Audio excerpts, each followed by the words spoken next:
சோதனைகளாக இருந்தாலும் அதையும் தாண்டி அவர் தன்னுடைய கடையை நிறைவேற்றியிருக்கிறார்.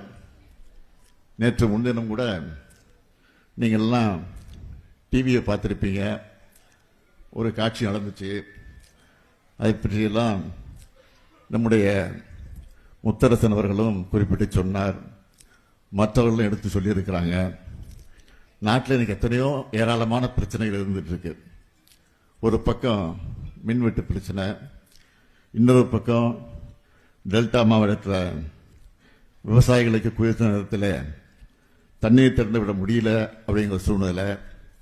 நீங்கள் ஒன்று என்னை பார்க்கணும், 2021க்கு பிறகு 5 வருஷம் ஆட்சி பொறுத்தேற்ற போது ஒவ்வொரு ஆண்டும் ஓராண்டும் தவறாமல் நாம் மேட்டுக்கணையை குறித்த நேரத்துக்கு முன்பே திறந்து வைத்திருக்கிறோம். அதுதான் நம்முடைய ஆட்சி.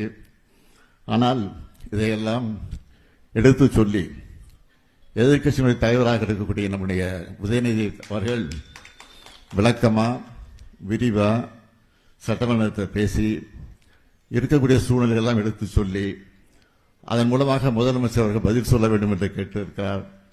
ஆனால் சட்டமன்றத்தில் முதலமைச்சராக இருக்கக்கூடிய என்ன பதில் சொன்னார்? எங்கே காணோம், உங்க அப்பாவை காணோம், இதை சொல்லி இருக்கிறார். அப்பா அங்க தேடாதீங்க, மக்கள் மனசுல பயந்து இருக்கிறான். அது போல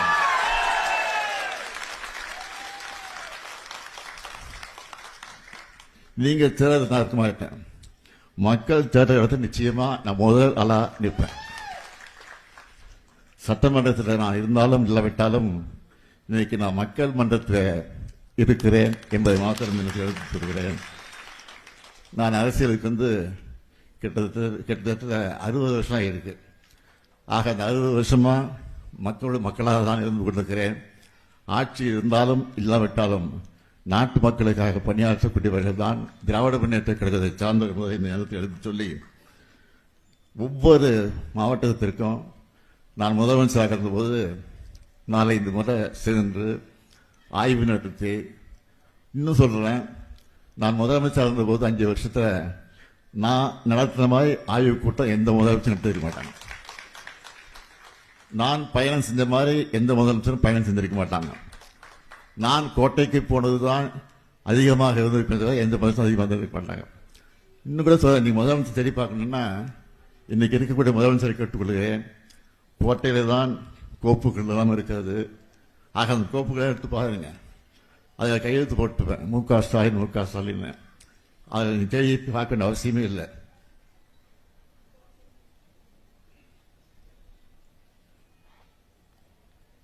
தேடி பார்க்கணும் அவசியமே இல்லை.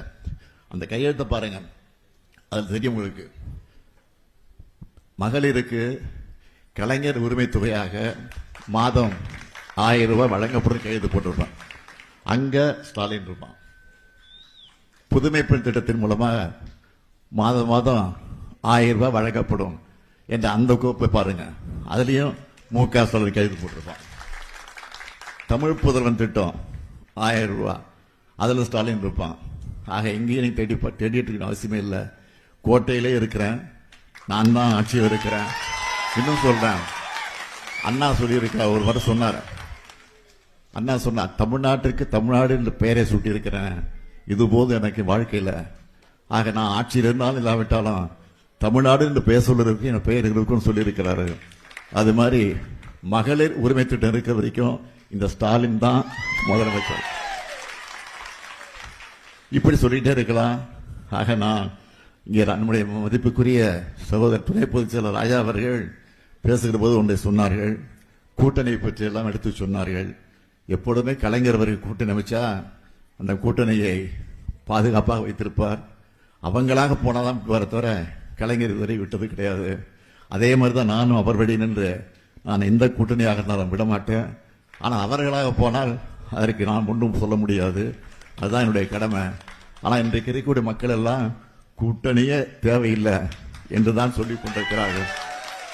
நிச்சயமாக அதையும் நாங்கள் விரைவில் பரிசீலிப்போம் என்பது மாத்திரம் எடுத்து சொல்லி